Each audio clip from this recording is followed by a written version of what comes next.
ആ 10 വർഷം കൊണ്ട് ആസിഫിനുണ്ടായ ഗ്രോത്ത് അമ്പരപ്പിക്കുന്നതാണ്. ഞാൻ ആസിഫിനെ വിളിച്ചു. ഇങ്ങനെ സോഷ്യൽ മീഡിയയിലൊക്കെ ഈ വരുന്ന വലിയ ചർച്ചകൾക്ക് മാത്രമുള്ള കാര്യം അവിടെ സംഭവിച്ചതെന്ന് എനിക്കറിയാം. എനിക്ക് ആർക്കോ ആരോടോ എന്തോ പറയാനുണ്ട്. അതാണ് അതിൻ്റെ ആത്മാവെന്ന് പറയുന്നതാണ്. ആരെന്ന് പറയുന്ന ഒരു ആക്ടറെ നമുക്കൊരിക്കലും നിരാകരിക്കാൻ കഴിയില്ല. കാരണം ഞാൻ ചെയ്യേണ്ടിയിരുന്ന സിനിമകളാണ് പിന്നീട് ഞാൻ ചെയ്തത് എന്നൊക്കെ പറയുന്ന വിമർശനങ്ങൾ ഉണ്ടാകുന്നുണ്ട്. എല്ലാവരുടെയും കരിയറിൽ അത്തരത്തിലുള്ള ഉയർച്ച താഴ്ചകൾ സംഭവിക്കാറുണ്ട്.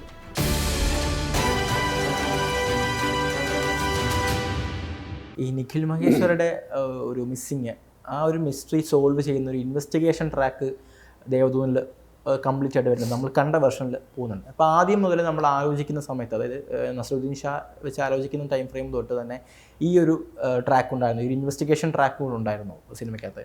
ആക്ച്വലി അതിനൊരു ഇൻവെസ്റ്റിഗേഷൻ എന്ന് വിളിക്കാമെന്ന് എനിക്ക് സംശയമുണ്ട്. ഇത് ഒരാളെ ഒരു അന്വേഷണത്തിലേക്ക് ആരോ പ്രേരിപ്പിച്ച് വിടുന്നതാണ്. ഇയാൾ ഇൻറ്റൻഷണലായിട്ട് അന്വേഷിച്ച് പോകുന്നതല്ല. ഇയാളുടെ മുമ്പിലേക്ക് വന്ന് വീഴുകയാണ്. ഓരോ ആൾക്കാർ, ഓരോ ഇൻസിഡൻസൊക്കെ കൃത്യമായിട്ട് ഇയാളുടെ മുമ്പിലേക്ക് ഓപ്പൺ ചെയ്തു വരികയാണ്. ഇയാൾ അതിൻ്റെ പുറകെ സഞ്ചരിക്കുക എന്ന് പറയുന്നത് അത്രമാത്രം ഇൻവെസ്റ്റിഗേറ്റീവ് മോഡല്ല അതിനുള്ളത്. ഒരു ഗൈഡ്, ഇയാളെ ആരോ ഗൈഡ് ചെയ്യണം, ഗൈഡ് ചെയ്ത് കൊണ്ടുപോകുന്ന പോലെയാണ്. പക്ഷേ ആ ഗൈഡ് ചെയ്ത് കൊണ്ടുപോവുകയും അയാളുടെ മുമ്പിൽ വെളിപ്പെടുകയും ചെയ്യുന്ന കാര്യങ്ങളെക്കുറിച്ച് അയാൾ കൂടുതൽ അറിയാൻ ആഗ്രഹിക്കുന്നത് കൊണ്ടാണ് അതിൻ്റെ ഒരു മുന്നോട്ടുള്ള യാത്ര ഒരു പക്ഷേ ഇൻവെസ്റ്റിഗേഷൻ എന്ന രീതിയിലും ആൾക്കാർക്ക് കാണാൻ കഴിയുന്നത്. ഈ somebody want to say something to someone ഒരു വൺ ലൈനായിട്ട് നമുക്ക് ദേവദൂനെ പറയാമായിരുന്നു. ആ തോട്ടിൽ പിന്നെ മറ്റു സിനിമകളൊന്നും ആ ഒരു തോട്ടിനെ ചേർത്ത് വെക്കാവുന്ന സിനിമകളൊന്നും തന്നെ മലയാളത്തിലോ അല്ലെങ്കിൽ മറ്റു സിനിമകളൊന്നും അധികത്ത് വന്നിട്ടുമില്ല. ആ ഒരു തോട്ടിന് ഇപ്പോഴും ഒരു ഫ്രഷ്നെസ് ഉണ്ട് എന്ന് തന്നെയാണ് ഈ റീ റിലീസ് ചെയ്യുമ്പോഴും ഈ ദേവദൂനെ വ്യത്യസ്തമാക്കുന്നത്. തീർച്ചയായിട്ടും നമ്മുടെ ഒരു ടാഗ് ലൈൻ അത് തന്നെയാണ്. ആർക്കോ ആരോടോ എന്തോ പറയാനുണ്ട്. അതാണ് അതിൻ്റെ രഘു പലപ്പോഴും പറയുന്നത്. അതാണ് അതിൻ്റെ ആത്മാവെന്ന് പറയുന്നത്. നമ്മുടെ എല്ലാ പരസ്യങ്ങളിലും നമ്മൾ അത് തന്നെയാണ് ഉപയോഗിക്കുന്നത്. കാരണം അത്രത്തോളം ഇതിനോട് ചേർന്ന് നിൽക്കാവുന്ന ഒരു വിശേഷണം ഈ സിനിമയ്ക്കില്ല എന്നുള്ളതുകൊണ്ടാണ്. അന്നത്തെ കാലത്ത് 1.5 കോടിയോളം ബഡ്ജറ്റ് വെച്ച് ചെയ്തൊരു സിനിമയാണ്. 2 വർഷത്തോളം സാർ സ്ക്രിപ്റ്റിന് തന്നെ ചിലവാക്കുകയും ചെയ്തിരുന്നു. ഒരു ഡിപ്രഷൻ സ്റ്റേജിലേക്ക് അന്ന് പോയിരുന്നു എന്ന് സാർ പലപ്പോഴും പറയുകയുണ്ടായി. ഫാമിലിയുടെ സൈഡിൽ നിന്നുള്ള ഒരു സപ്പോർട്ട് എങ്ങനെ ഉണ്ടായിരുന്നു ആ സമയത്ത്? ഇല്ല, ഫാമിലി എന്ന് പറഞ്ഞു കഴിഞ്ഞാൽ എൻ്റെ മക്കളൊക്കെ വളരെ കുട്ടികളാണ്. ഒരു 10 വയസ്സ് താഴെയുള്ള കുട്ടികളാണ് ആ സമയത്ത്. എൻ്റെ മോൻ അന്ന് 10 വയസ്സാണ്. എൻ്റെ മോൻ്റെ 10ാം ജന്മദിനത്തിലാണ് ഈ പടം റിലീസ് ചെയ്യുന്നത്, ഡിസംബർ 27. മകൾക്ക് 8 വയസ്സൊക്കെ ഉള്ളൂ. അപ്പോൾ അവർക്കൊന്നും ഇതിൻ്റെ എന്താണ് അവിടെ സംഭവിക്കുന്നത് തിരിച്ചറിയാനുള്ളൊരു പ്രായമൊന്നും ആയിട്ടില്ല. പക്ഷെ ഭാര്യ എപ്പോഴും സപ്പോർട്ടീവായിരുന്നു. ഭാര്യ എൻ്റെ വിജയങ്ങളിലും പരാജയങ്ങളിലും എപ്പോഴും കൂടെ നിന്ന് നമുക്കൊരു ഏറ്റവും വലിയ ബലവും പിന്തുണയുമായിട്ട് നിൽക്കുന്ന ആളാണ്. പിന്നെ സുഹൃത്തുക്കൾ, അത്യാവശ്യം അടുത്ത് നിൽക്കുന്ന സുഹൃത്തുക്കളുണ്ട്, മറ്റ് വീട്ടുകാരുണ്ട്, എൻ്റെ സഹോദരങ്ങളുണ്ട്. അവരെല്ലാവരും നമ്മളുടെ ഉയർച്ചകളിലും താഴ്ചകളിലും കൂടെ നിൽക്കുന്ന ആൾക്കാരാണ്. ഈ ദേവദൂതൻ സിനിമയിൽ ത്രൂ ഔട്ട് ഒരു പ്രാവിൻ്റെ പ്രസൻസ് പല സീനുകളിലും ടൈറ്റിൽ ഉൾപ്പെടെ നമുക്ക് കാണാൻ സാധിക്കുന്നത്. അതായത് നായകൻ ആ മിസ്റ്ററിയിലോട്ട് അടുത്ത് പോകുന്ന സാഹചര്യങ്ങളിൽ എവിടെയെങ്കിലും അയാൾ ഡൈവേർട്ട് ആകുമ്പോൾ ആ പ്രാവിൻ്റെ പ്രസൻസ് അയാളെ അതിലേക്ക് എത്തിക്കുന്ന ഒരു സംഭവം ഉണ്ടായിരുന്നു. അത് തിരക്കഥയിൽ അങ്ങനെ തന്നെ നമ്മൾ പ്ലേസ് ചെയ്തിട്ടുണ്ടായിരുന്നതാണോ? അതോ? അതെ, തിരക്കഥ ആദ്യത്തെ ഘട്ടം തൊട്ടേ ഉള്ളതാണ്. ഈ പ്രാവിനെ ഒരു മെറ്റഫറായിട്ട് യൂസ് ചെയ്തേക്കുന്നത് ഇയാളുടെ ഒരു പ്രസൻസിനെ സൂചിപ്പിക്കാൻ തന്നെയാണ്. എപ്പോഴെങ്കിലും താങ്കൾ സൂചിപ്പിച്ച പോലെ ഇയാളൊരു ഡൈവേഴ്ഷനിലേക്ക് പോകുമ്പോൾ പ്രാവ് അവിടെ ഒരു എൻട്രി ചെയ്യും. പിന്നീട് വന്നു കഴിഞ്ഞാൽ ഒരു മെറ്റാഫർ യൂസ് ചെയ്തിരിക്കുന്നത് പട്ടികളാണ്. ഈ പട്ടികളും ഈ മരണവുമായിട്ട് പിന്നീട് ബന്ധപ്പെടുന്നുണ്ട്. അവിടെയും അതെ, ഇയാൾ പിന്നെ അതേപോലെ ഈ മ്യൂസിക്കും ഇയാളെ അലേർട്ടാക്കുന്നുണ്ട് പലപ്പോഴും.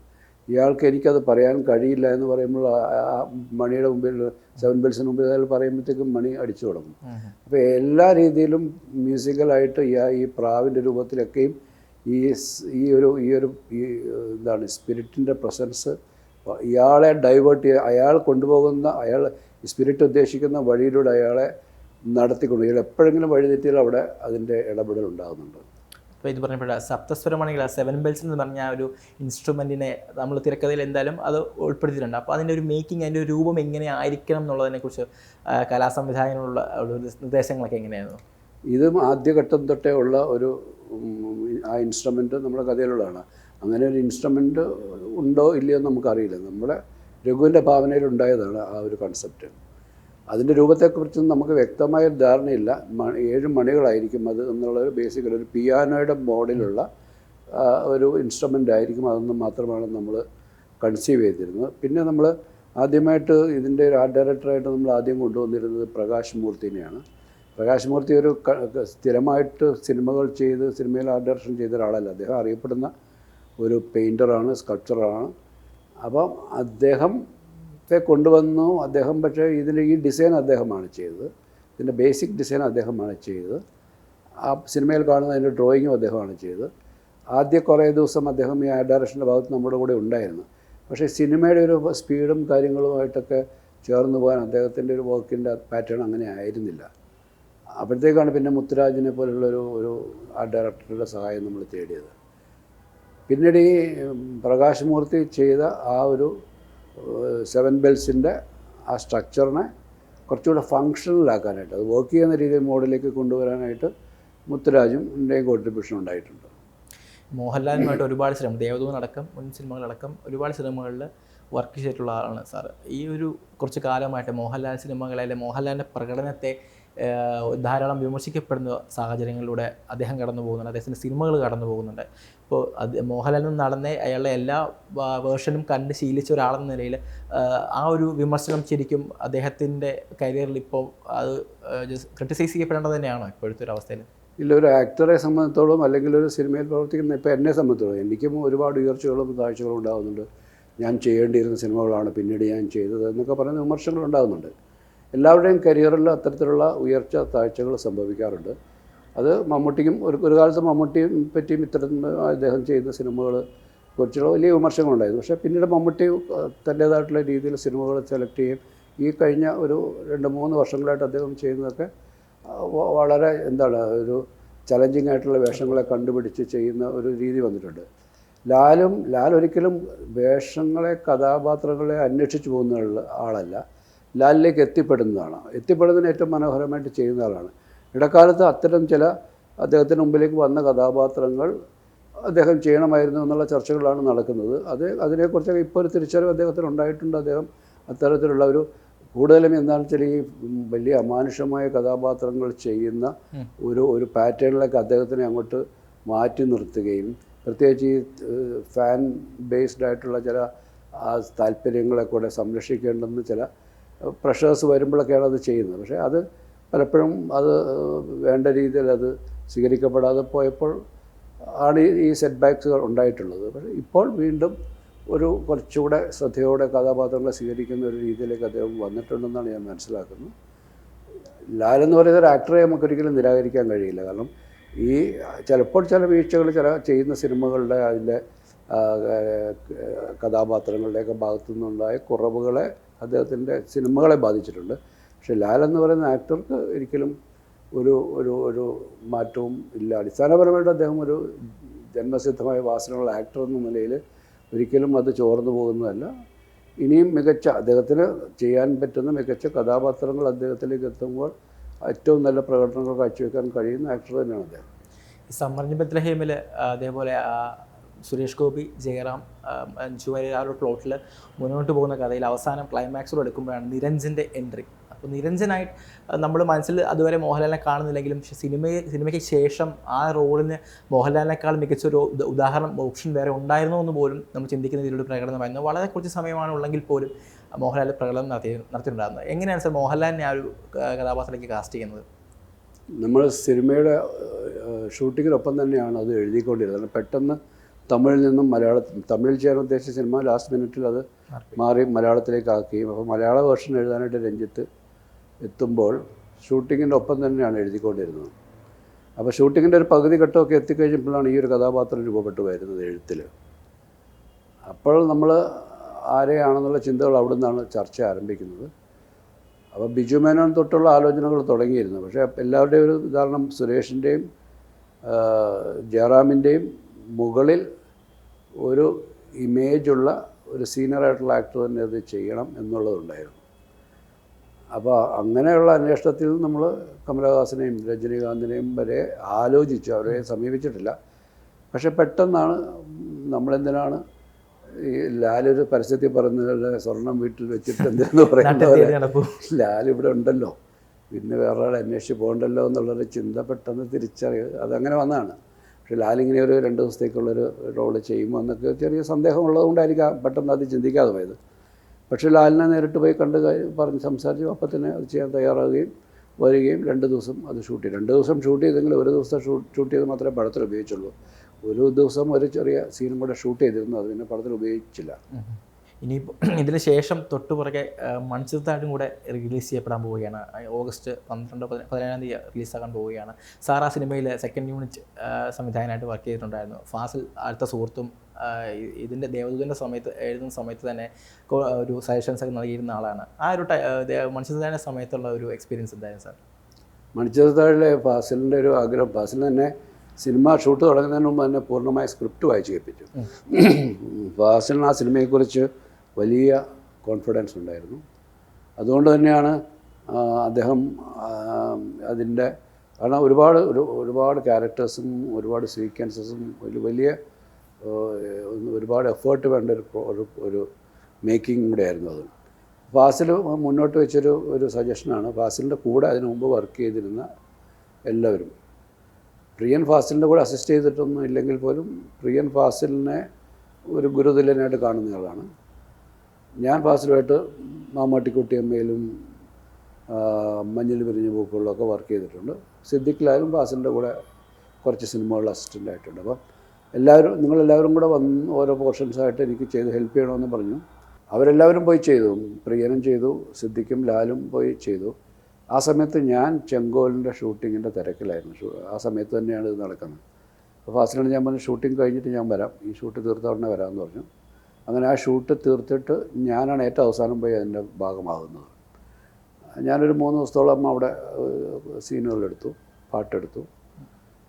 അപ്പം അതൊരു വലിയ സന്തോഷമുള്ള കാര്യമാണ്. കാരണം നമ്മുടെ ഗുരുസ്ഥാനീയനായ ഒരു സംവിധായകൻ നമ്മളെ വിശ്വസിച്ച് അദ്ദേഹത്തിൻ്റെ ഏറ്റവും ആത്മവിശ്വാസമുള്ള ഒരു സിനിമയുടെ ഭാഗമാക്കാൻ നമ്മളെ ചേർത്ത് പിടിക്കുന്നു എന്നുള്ളത് വലിയ സന്തോഷമുള്ള കാര്യമാണ്. ആ സിനിമ മലയാളത്തിലെ കാലത്തെയും വലിയൊരു കൾട്ട് ക്ലാസിക് സിനിമയായിട്ട് മാറുകയും വിജയമാവുകയും ഒക്കെ ചെയ്ത് ഇപ്പോഴും അതിന് ആരാധകരും അതിനെക്കുറിച്ച് സംസാരിക്കുന്നതും നമുക്കുണ്ട്. തിയേറ്ററുകളിൽ വലിയ വിജയമായി അത് വീണ്ടും രണ്ടാമത് എത്തുക എന്ന് പറയുന്നതും പ്രേക്ഷകർ ആഗ്രഹിക്കുന്ന ഒരു തിരിച്ചുവരവ് തന്നെയാണ്. അപ്പോൾ അതും വരട്ടെ, അതും പ്രേക്ഷകർ അതേപോലെ തന്നെ. കാരണം അത്തരം ആ സിനിമകളൊക്കെ തിയേറ്ററിൽ കാണാൻ കഴിയാതെ പോയൊരു തലമുറയുണ്ട്. അവർ യൂട്യൂബുകളിലൊക്കെ കണ്ട് അതിൻ്റെ ഒരു പൂർണ്ണമായ ആസ്വാദ്യത ലഭിക്കാതെ പോയവരാണ്. തിയേറ്ററുകൾ അതിൻ്റെ ഒരു പൂർണ്ണമായ ആസ്വാദനം അവർക്കും സാധ്യമാകട്ടെ. ആസിഫ് അലിയുമായിട്ട് ബന്ധപ്പെട്ട് കഴിഞ്ഞ ദിവസങ്ങളിൽ ചില ചർച്ചകളൊക്കെ സമൂഹ മാധ്യമങ്ങളിലും എല്ലായിടത്തും ഉണ്ടായിരുന്നു. സാറെന്ന പ്രോഗ്രാമിൽ പങ്കെടുക്കുകയും ചെയ്തിരുന്നു. ആ ഒരു സംഭവത്തെ ആസിഫ് അലി ഹാൻഡിൽ ചെയ്ത വിധം ഒരുപാട് പ്രശംസിക്കപ്പെട്ടു. ആസിഫ് അലിയായിട്ട് മുൻപ് 2 സിനിമകളിൽ സാർ വർക്ക് ചെയ്തിട്ടുണ്ട്. അപൂർവ രാഗങ്ങളിൽ ആസിഫിൻ്റെ തുടക്കകാലത്ത് സാർ വർക്ക് ചെയ്തിട്ടുണ്ട്. അതിനുശേഷം കുത്തിൽ വർക്ക് ചെയ്തിട്ടുണ്ടായിരുന്നു. ആ ഒരു ഇൻസിഡൻറ്റ് സാർ എങ്ങനെയാണ് ഓർക്കുന്നത്? ഞാൻ ആ ചടങ്ങിലുണ്ടായിരുന്നു. പക്ഷേ ഞാൻ അവിടെ നിന്ന് പോയി കഴിഞ്ഞ ശേഷമാണ് ഈ സംഭവം ഉണ്ടാകുന്നത്. ഞാൻ ഇതിനെപ്പറ്റി അറിയുന്ന അടുത്ത ദിവസം രാവിലെ ഇങ്ങനെ സോഷ്യൽ മീഡിയയിലൊക്കെ ചർച്ചകൾ വരുമ്പോഴാണ്. ഞാൻ ആസിഫിനെ വിളിച്ചു, എന്താണ് കാര്യം എന്ന് ചോദിച്ചു. അപ്പോൾ ആസിഫ് പറഞ്ഞു, എനിക്കറിയില്ല സാർ, അത് എനിക്ക് മനസ്സിലായില്ല, ഇപ്പോഴും ഞാൻ ഡൈജസ്റ്റ് ചെയ്തിട്ടില്ല എന്താ സംഭവിച്ചതെന്ന്. ഇങ്ങനെ സോഷ്യൽ മീഡിയയിലൊക്കെ ഈ വരുന്ന വലിയ ചർച്ചകൾക്ക് മാത്രമുള്ള കാര്യം അവിടെ സംഭവിച്ചതെന്ന് എനിക്കറിയാം. എനിക്കൊന്നും മനസ്സിലായിട്ടില്ല, എന്നെ അത് ബാധിച്ചിട്ടില്ല എന്ന് പറഞ്ഞു. പിന്നെ ആസിഫ് എന്നെ വന്ന് കണ്ടിരുന്നു. അപ്പോൾ ആ പത്രസമ്മേളനം കഴിഞ്ഞിട്ടാണ് വന്നപ്പോൾ പറഞ്ഞത്, പത്രക്കാരെല്ലാം കൂടെ വിളിച്ച് ആൽബർട്ട്സിലൊരു ഫംഗ്ഷൻ പോയപ്പോൾ പത്രക്കാരെല്ലാം കൂടെ വന്നുകൊണ്ട് ഞാൻ പറഞ്ഞു, അല്ലെങ്കിൽ ഞാൻ ഇതിനെപ്പറ്റി ഒന്നും പറയില്ലായിരുന്നു. പക്ഷേ എനിക്കത് ആസിഫ് എൻ്റെ അടുത്ത് പറയുമ്പോഴും അയാൾ എന്താണ് അവരോട് പറഞ്ഞതെന്ന് എനിക്കറിയില്ലായിരുന്നു. പിന്നെ ഞാനത് ആ പറഞ്ഞ വേർഷൻ ഞാൻ ന്യൂസ് ചാനലിൽ കാണുമ്പോഴാണ് എനിക്ക് ഭയങ്കര ഒരു റെസ്പെക്റ്റ് തോന്നി അയാളോട്. കാരണം ഇത്രയും പക്വതയോടെ ഒരു വിഷയത്തെ ഹാൻഡിൽ ചെയ്തിരുന്നു. പക്ഷേ അതിന് വലിയ വ്യത്യസ്തമായ ഒരു മാനങ്ങളിലേക്കൊക്കെ അത് പോകുന്ന സാഹചര്യമുണ്ടായി. വർഗീയമായ പൊളിറ്റിക്കലായിട്ടുള്ള ഒരു ഹേറ്റ് ക്യാമ്പയിനും ഒക്കെ അതിനകത്ത് സംഭവിച്ചുകൊണ്ടിരിക്കുകയായിരുന്നു. അദ്ദേഹം ഈ രമേശ് നാരായണൻ എന്ന് പറയുന്ന അദ്ദേഹത്തിൻ്റെ അപ്പോഴത്തെ മാനസികാവസ്ഥയിൽ നിന്ന് അദ്ദേഹത്തെ സ്റ്റേജിലേക്ക് വിളിക്കാതിരുന്നത് കൊണ്ടോ അല്ലെങ്കിൽ അദ്ദേഹത്തെ മറന്നുപോയതുകൊണ്ടോ അദ്ദേഹത്തിൻ്റെ പേര് തെറ്റായി പറഞ്ഞതുകൊണ്ടൊക്കെ ഉള്ളൊരു ഫ്രസ്ട്രേഷൻ അദ്ദേഹത്തിൻ്റെ ഉള്ളിലുണ്ടാവാം. അദ്ദേഹം കുറച്ചുകൂടെ പ്രായമേറിയ സീനിയറായിട്ടുള്ള ഒരാളാണ്. അദ്ദേഹത്തിന് ലഭിക്കേണ്ട റെസ്പെക്റ്റ് കിട്ടാതെ പോയെന്ന് അദ്ദേഹത്തിന് അത് ഹേർട്ടായിക്കൊണ്ടാവാം.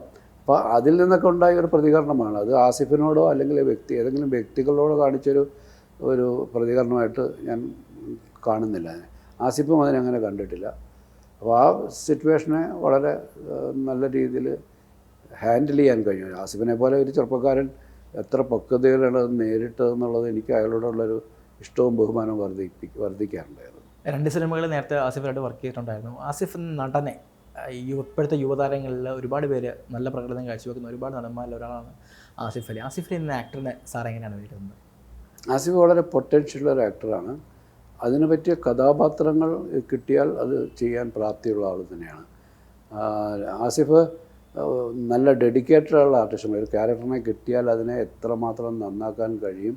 എനിക്ക് കൊത്തിലെത്തിയപ്പോൾ ഞാനിപ്പം അപൂർവരാഗം ചെയ്തെന്ന് കഴിഞ്ഞിട്ടൊരു 12 വർഷങ്ങൾക്ക് ശേഷം 10 വർഷങ്ങൾക്ക് ശേഷം ഞാൻ കൊത്ത് ചെയ്യുമ്പോൾ ആ 10 വർഷം കൊണ്ട് ആസിഫിനുണ്ടായ ഗ്രോത്ത് അമ്പരപ്പിക്കുന്നതാണ്. ഒരുപക്ഷെ വലിയ ഹിറ്റുകൾ അദ്ദേഹത്തിന് ഉണ്ടായിട്ടില്ല. വലിയൊരു സൂപ്പർ കോടി ക്ലബ് എന്നൊക്കെ പറയുന്ന ലെവലിലുള്ള ഹിറ്റുകളൊന്നും ഉണ്ടായിട്ടില്ല. പക്ഷേ ചെയ്യുന്ന ക്യാരക്ടറുകളെയൊക്കെ മികവോടെ ചെയ്യാനുള്ളൊരു ഒരു ആഗ്രഹമുണ്ട്, അതിനുള്ള കമ്മിറ്റ്മെൻ്റ് ഉണ്ട്, സമർപ്പണമുണ്ട്. അത്തരത്തിൽ കുറച്ചും കൂടെ നന്നായിട്ട് സെലക്ട് ചെയ്ത് റോളുകൾ ചെയ്ത ആസിഫ് വലിയ രീതിയിൽ മികച്ച കഥാപാത്രങ്ങൾ ചെയ്യാൻ കഴിയുന്ന ആൾ തന്നെയാണ്.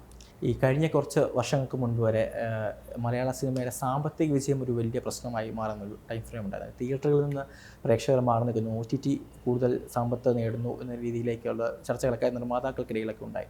പക്ഷേ അതിനുശേഷം വീണ്ടും മലയാള സിനിമയിലെ പ്രേക്ഷകർ തിയേറ്ററുകളിലേക്ക് എത്തുന്നു. വീണ്ടും സാമ്പത്തിക വിജയത്തിൻ്റെ ഒരു പാറ്റേണിലേക്ക് മലയാള സിനിമ മാറുന്ന ഒരു കാലഘട്ടത്തിൽ കൂടെയാണ് ഇപ്പോൾ ദേവദൂതനും കൂടെ വരാൻ പോകുന്നത്. ആ ഒരു സിറ്റുവേഷനെ സാർ എങ്ങനെയാണ് കാണുന്നത്? സിനിമയെ കാണാനായിട്ട് തിയേറ്ററുകളിൽ എത്തുന്ന പ്രേക്ഷകരുടെ കാര്യത്തിൽ ഗണ്യമായ കുറവുണ്ടായിട്ടുണ്ട്. അതിന് ഒരു കാരണം ഇത് ഒരു മാസം വെയിറ്റ് ചെയ്താൽ OTTയിൽ കാണാമല്ലോ എന്നൊക്കെ ചിന്തിക്കുന്നതുകൊണ്ടാണ്. ഒരു തിയേറ്റർ എക്സ്പീരിയൻസ് ഡിമാൻഡ് ചെയ്യുന്ന സിനിമകൾക്ക് വേണ്ടി മാത്രമേ പ്രേക്ഷകർ തിയേറ്ററിലേക്ക് എത്തുന്നൊരു സാഹചര്യം ഉണ്ടായിരുന്നുള്ളൂ. പക്ഷേ ഈ വർഷത്തിൻ്റെ തുടക്കത്തിൽ അതിന് കാര്യമായ മാറ്റം സംഭവിച്ചു. തിയേറ്ററുകളിലേക്ക് ആൾക്കാർ എത്തുന്നു. തിയേറ്ററിൽ ഇറങ്ങിയ നമ്മുടെ ആദ്യത്തെ 3-4 മാസങ്ങളിൽ വന്ന സിനിമകളെല്ലാം വലിയ വിജയങ്ങൾ നേടുന്ന ഒരു സാഹചര്യമുണ്ടായി. പിന്നീട് OTTയിലേക്കും എല്ലാ സിനിമകളും OTTയിലേക്ക് പോകാൻ പറ്റാത്തൊരു സാഹചര്യമുണ്ടായി. OTT പ്ലാറ്റ്ഫോമുകാരൊക്കെ അവരുടെ സിനിമ തിരഞ്ഞെടുപ്പുകളിൽ കുറച്ച് കർശനമായ ചില ഇടപെടലുകളും നിബന്ധനകളൊക്കെ വെച്ചതോടുകൂടി എല്ലാ സിനിമകളും OTTയിലേക്ക് പോകുന്നില്ല എന്നുള്ളൊരു സാഹചര്യം ഉണ്ടായി. OTT മാത്രം ലക്ഷ്യം വെച്ചുകൊണ്ട് ഒരുപാട് പേര് സിനിമകൾ എടുക്കാൻ ഇറങ്ങിയിരുന്നു ഒരു കാലഘട്ടത്തിൽ. 2-3 വർഷങ്ങൾക്കുള്ളിൽ, പ്രത്യേകിച്ച് കോവിഡ് കാലം കഴിയുമ്പോൾ OTTയാണ് ഇനി ഒരു പ്രധാനപ്പെട്ട വിപണന സാധ്യതയുള്ള മേഖല എന്നൊക്കെ ചിന്തിച്ചിട്ട് ഒരുപാട് പേര് OTTയിൽ സിനിമ എടുത്താൽ ഉടനെ OTTയിലേക്ക് കിട്ടും, അവിടുന്ന് ഫണ്ട് വരും എന്നൊക്കെ ചിന്തിച്ചു. പക്ഷേ അതിനെ ചൂഷണം ചെയ്ത ഒരുപാട് സാഹചര്യങ്ങളുണ്ടായി. അപ്പോൾ OTTക്കാരെ സംബന്ധിച്ചോളം ആദ്യകാലത്ത് അവരൊക്കെ അതിന് വളരെ ഓപ്പണായിട്ടുള്ളൊരു അപ്രോച്ച് ഉണ്ടായിരുന്നു. പക്ഷേ അവർക്കും അതിനകത്ത് ഇത്തരത്തിൽ ജെന്യുവിനായിട്ടുള്ള അല്ലാത്ത പ്രോജക്റ്റുകളും ഇതിൻ്റെ ഇടയിൽ കൂടെ വന്ന് അവർക്ക്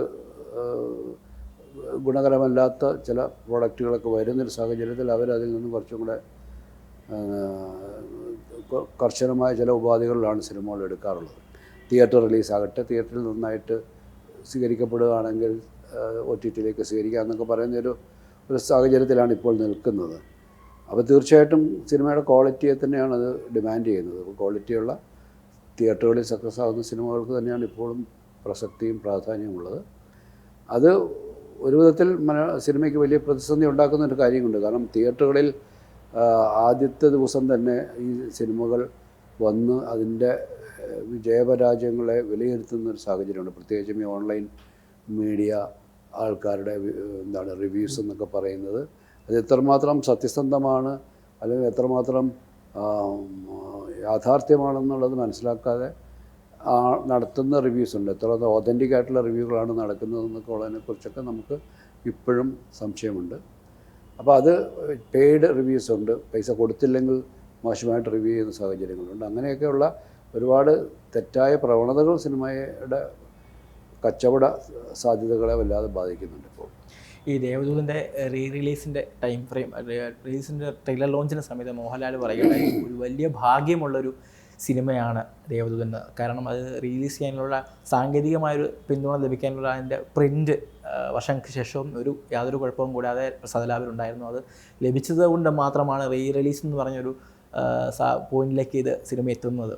ശരിക്കും അങ്ങനെ ഒരു ഭാഗ്യം സിനിമയുടെ തുടക്കം മുതൽ ഇപ്പോൾ റിലീസിന് ശേഷം അന്ന് സാമ്പത്തികമായ വിജയം ആയില്ലെങ്കിൽ പോലും അതിൻ്റെ കണ്ടൻറ്റ് വീണ്ടും വർഷങ്ങൾക്ക് ശേഷം ചർച്ച ചെയ്യപ്പെടുന്ന ലെവലിലേക്ക് തന്നെ കാര്യങ്ങൾ മാറുന്നുണ്ടായിരുന്നു. ശരിക്കും ഒരു ഭാഗ്യം ദേവദൂതൻ്റെ കൂടെ ആദ്യം മുതൽ ഉണ്ടായിരുന്നെന്ന് തോന്നുന്നുണ്ട് സാറിന്?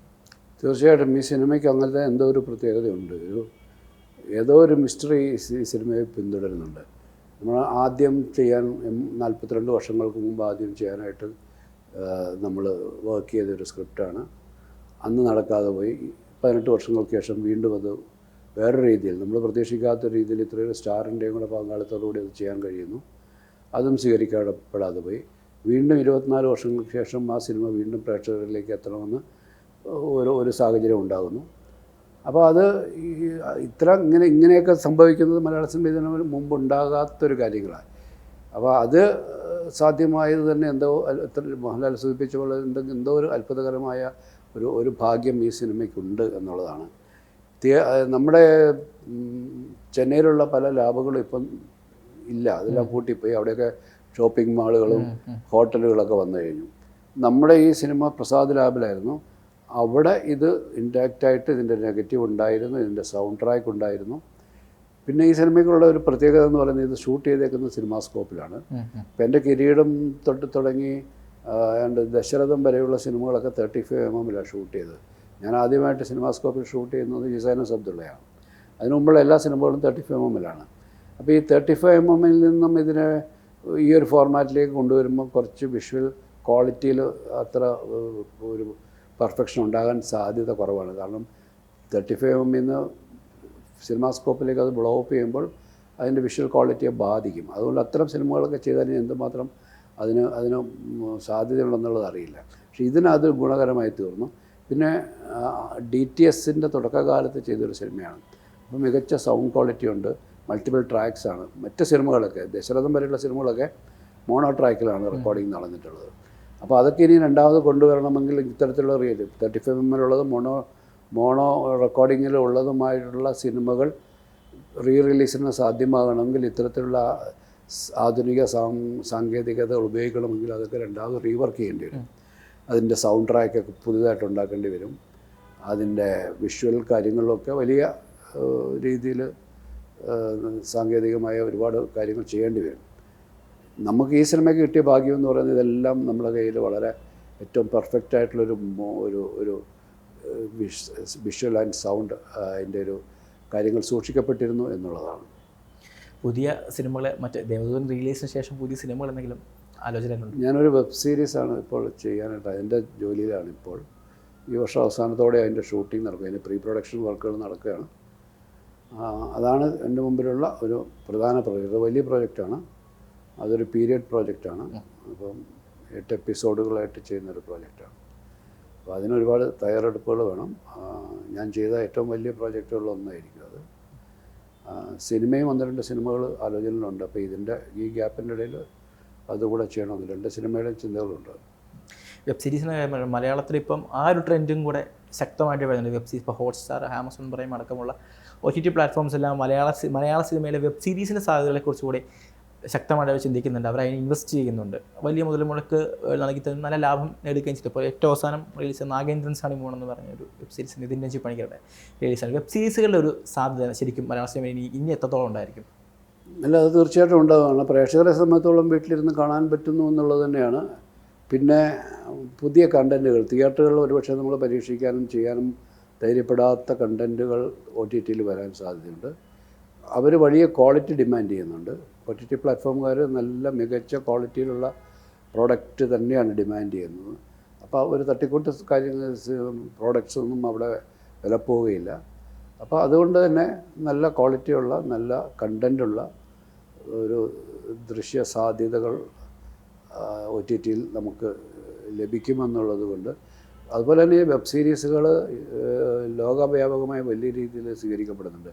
ഹിന്ദിയിലും ഹോളിവുഡിലും നിന്നൊക്കെ വരുന്ന വളരെ മികച്ച ക്വാളിറ്റിയുള്ള വെബ് സീരീസ്, സിനിമയെക്കാളും ക്വാളിറ്റിയിൽ തന്നെയാണ് അവർ വെബ് സീരീസുകളെ നിർമ്മിക്കാൻ ആഗ്രഹിക്കുന്നു. അപ്പോൾ അതിനൊരു മേഖലയുണ്ട്. തിയേറ്ററുകളിൽ ആൾക്കാർ വരുന്നില്ല എന്നുള്ളൊരു സാഹചര്യത്തെ മറികടക്കുന്നത് ഇപ്പോൾ അത്തരം സാധ്യതകളെ കൂടെ ഉപയോഗപ്പെടുത്തിക്കൊണ്ടാണ്.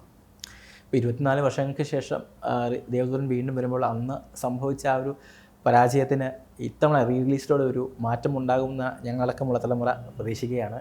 എല്ലാ ആശംസകളും സർ. Thank you.